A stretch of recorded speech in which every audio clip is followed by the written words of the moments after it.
जय हिंद। तो आज हम डिस्कस करने वाले हैं वन ऑफ द पोएम जो कि गिवन है हमारे chapter first a letter to God में। तो आपका जो चैप्टर है अ लेटर टू गॉड के एट द एंड में दो पोएम गिवन है जो कि लिखी हुई है a very famous poet Robert Frost. A letter to God की first poem dust of snow हम पिछली वीडियो में डिस्कस कर चुके हैं। फायर एंड आइस पोएम लिखी गई है पोएट रॉबर्ट फ्रॉस्ट के द्वारा। इस पोएम में पोएट रॉबर्ट फ्रॉस्ट बताते हैं कि यदि दुनिया नष्ट हो जाती है मीन्स डिस्ट्रॉय हो जाती है तो उसके रीजंस क्या होंगे। ये जो पोएम है फायर एंड आइस ये एक सिंबॉलिक पोएम है। तो सिंबॉलिक क्या होता है कि जब हम किसी चीज़ को किसी दूसरी चीज़ के लिए सिंबलाइजेशन करते हैं, सिंबलाइजेशन के रूप में यूज़ करते हैं, यानी हम एक चीज़ को यूज़ कर रहे हैं जो कि हमें किसी और चीज़ के बारे में हमें सिंबल दे रहा है, हमें सिग्निफाई कर रहा है, हमें बता रहा है। That is what we mean by a symbolic poem. तो ये जो फायर एंड आइस है the title of the poem, इसमें फायर किसी एक चीज़ को तो आइस किसी दूसरी चीज़ को सिंबलाइज कर रहा है। अब अगर हम सोचें कि वह कौन सी चीज़ है जिसकी वजह से यह दुनिया नष्ट हो जाएगी, ख़त्म हो जाएगी या डिस्ट्रॉय हो सकती है, दैट इज़ ह्यूमैनिटी पेरिश होती जा रही है। एक दूसरे के लिए जो अच्छी सोच है वो ख़त्म होती जा रही है। तो फाइनली ये चीज़ बढ़ती जाएगी तो दुनिया ख़त्म हो जाएगी। अब अगर दुनिया ख़त्म होगी तो पोएट रॉबर्ट फ्रॉस्ट के अकॉर्डिंग दो चीज़ें हैं, फर्स्ट डिज़ायर एंड सेकेंड है हैट्रेड।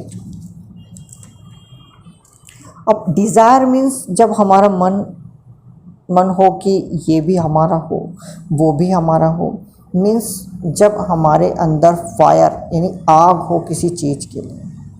अब ये जो डिज़ायर है धीरे धीरे सेल्फिशनेस में, ग्रीडीनेस में चेंज होती जाती है और यही डिज़ायर आपको आपके अपनों से ही अलग करते जाते हैं और यही डिज़ायर इस वर्ल्ड का अंत यानी एंड कर सकते हैं। पोएट रॉबर्ट फ्रॉस्ट के अकॉर्डिंग दूसरी जो चीज़ है वो है हैट्रेड। अब हेट मीन्स हमें किसी पर विश्वास नहीं है, ये हमें पसंद नहीं है, वो हमें पसंद नहीं है, ये बहुत ज़्यादा हो गया है जो ह्यूमन बींग्स के अंदर नफ़रत को बढ़ाते जा रहा है। और ये भी एक कारण है कि ये वर्ल्ड एंड हो सकता है, मीन्स हेट्रेड के कारण भी वर्ल्ड एंड हो सकता है, डिस्ट्रॉय हो सकता है, ख़त्म हो सकता है। तो पोएट रॉबर्ट फ्रॉस्ट ने बहुत ही ब्यूटीफुली डिज़ायर और हेट्रेड को फायर और आइस से कंपेयर करते हुए कुछ ब्यूटीफुल लाइंस लिखी है। मीन्स यहाँ पर पोएट रॉबर्ट फ्रॉस्ट ने डिज़ायर को फायर से और हेट्रेड को आइस से कंपेयर करके एक पोएम लिखी है और जिसका टाइटल है फायर एंड आइस। तो चलिए पहले first of all poet Robert Frost को सिंपल सा इंट्रोडक्शन देख लेते हैं जो कि हमने डस्ट ऑफ स्नो में भी देखा था। Fire and ice is a short poem, बहुत शॉर्ट पोएम है, 8 लाइन्स की है, 2 स्टेंजा है इसमें केवल। Fire and ice is a short poem by Robert Frost. Robert Frost के द्वारा ये लिखी हुई है। Robert Lee Frost was born on 26 March 1874. He was died on 29 January 1963. He was an American poet. वो एक अमेरिकन पोएट थे। तो चलिए लाइन बाय लाइन हम इस पोएम को डिस्कस करते हैं। Fire and ice. Some say the world will end in fire, some say in ice. From what I have tasted of desire, I hold with those who favor fire. तो starting की जो 2 line दी गई है ये एक scientific fact है कि कुछ साइंटिस्ट का मानना है कि एक दिन हमारी अर्थ का टेम्परेचर बहुत ज़्यादा राइज हो जाएगा, यानी कि बढ़ जाएगा।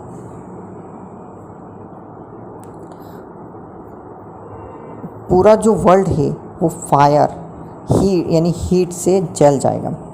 And the world will and, और ये पूरा जो संसार है, वर्ल्ड है, ये नष्ट हो जाएगा। तो कुछ लोगों का मानना है कि ये वर्ल्ड बहुत ज़्यादा हीट की वजह से ख़त्म हो जाएगा। एंड सम से it will and in ice. तो कुछ साइंटिस्ट का मानना है कि टेम्परेचर बढ़ेगा नहीं, टेम्परेचर घट जाएगा। It will fall down to very low level and by this reason world will end. Clear?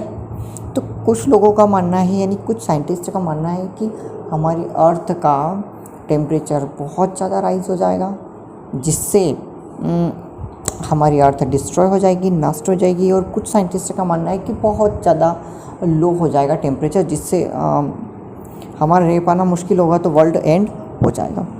तो ये एक साइंटिफिक फैक्ट है कि कुछ कहते हैं कि टेम्परेचर बढ़ने से दुनिया ख़त्म हो जाएगी, व कुछ कहते हैं कि टेम्परेचर कम होने से वर्ल्ड डिस्ट्रॉय हो जाएगा। अब पोएट क्या कहते हैं? From what I have tested of desire. Poet कहते हैं कि जो मैंने देखा है,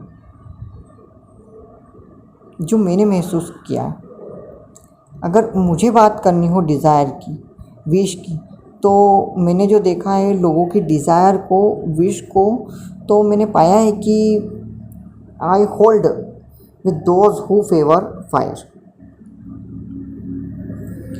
तो मैं उन लोगों के साथ खड़ा हूँ, या मैं उन लोगों को सपोर्ट करता हूँ जो कहते हैं कि दुनिया फायर से यानी हीट से ख़त्म हो जाएगी। तो स्टार्टिंग की 2 लाइन में हमें यह बताया गया है कि या तो टेम्परेचर बढ़ने से या टेम्परेचर घटने से अर्थ डिस्ट्रॉय हो जाएगी। यहाँ पोएट रॉबर्ट फ्रॉस्ट ने फायर को डिज़ायर से व आइस को हेट्रेड से कंपेयर किया। तो यहाँ पोएट का मानना ये नहीं है कि टेम्परेचर बढ़ने से धरती खत्म हो जाएगी, ठीक है। उन्होंने फायर को बर्निंग डिज़ायर से कंपेयर किया। Fire means desire. जैसा हम नहीं कहते हैं कि आग है इस इंसान में कुछ पाने की, फायर है इसके अंदर, आग है। बट अब सेकेंड स्टेंजा देखते हैं। But if it had to perish twice means 2 बार, I think I know enough to head to say that for destruction ice is also great and would suffice। अब सेकेंड स्टेंजा में poet कहता है कि जो poet Robert Frost है, उनका मानना है कि अगर वर्ल्ड 2 बार पेरिश हो, 2 बार ख़त्म हो, एक बार तो अगर ख़त्म होगा तो वो इस साइड है कि फायर, जो लोग ये बोलते हैं कि फायर से डिस्ट्रॉय होगा, उनकी साइड ले रहे हैं। बट अगर माना जाए कि 2 बार डिस्ट्रॉय होगा, तो मेरा मानना है कि, यानी कि पोएट रॉबर्ट फ्रॉस्ट का मानना है कि हेट भी पर्याप्त है यह करने के लिए कि हेट इस दुनिया को समाप्त या पेरिश कर सकता है। फर्स्ट तो मानते हैं कि डिज़ायर कर सकता है, अगर 2 बार हुआ तो मानते हैं कि हेट से भी हमारा वर्ल्ड पेरिश हो सकता है। मीन्स पोएट रॉबर्ट फ्रॉस्ट कहते हैं कि अगर वर्ल्ड पेरिश होगा तो फायर मीन्स डिज़ायर की वजह से होगा, और अगर 2 बार वर्ल्ड पेरिश होता है तो दूसरी बार आइस मीन्स हेट की वजह से होगा। तो इस पोएम का कंक्लूज़न यही निकलता है कि यहाँ पर पोएट हमारे बीच में जो फर्स्ट ऑफ ऑल तो ये कि लोगों की जो डिज़ायर है वो बढ़ते जा रहे हैं, इच्छाएं बढ़ती जा रही है, लोग स्वार्थी होते जा रहे हैं। तो वो अपने स्वार्थ में, अपने डिज़ायर को कंप्लीट करने में अपने दोस्तों साथियों के बारे में सोचना छोड़ चुके हैं, केवल अपने ही बारे में सोचते हैं। और उनके माइंड में एक ही बात है कि ये भी चाहिए, वो भी चाहिए, और बाद में ये डिज़ायर, सेल्फिशनेस और ग्रीडीनेस का रूप ले लेता है, उसके फॉर्म में आ जाता है, जिससे हम खुद अपनों से ही दूर हो जाते हैं। तो फर्स्ट तो ये रीज़न है। दूसरा, इसी अगर वे पर हम आगे बढ़ते हैं तो हमारे मन में हेट आ जाएगा, दूसरों के लिए नफ़रत, लोग अच्छे नहीं लगेंगे, पहले से हम सोच लेंगे कि ये हमारे बारे में बुरा सोचता है। तो इस पोएम का यही कंक्लूज़न है कि डिज़ायर और हेट ये दोनों हमारे जीवन को पूरी तरीके से बर्बाद कर सकते हैं। डिज़ायर रखो बट उसे सेल्फिशनेस और ग्रीडीनेस तक न जाने दो। तो इस पोएम से यही कंक्लूज़न निकलता है। तो ये ब्यूटीफुल पोएम यहीं पर कंप्लीट होती है और मिलते हैं अगली वीडियो में। जय हिंद।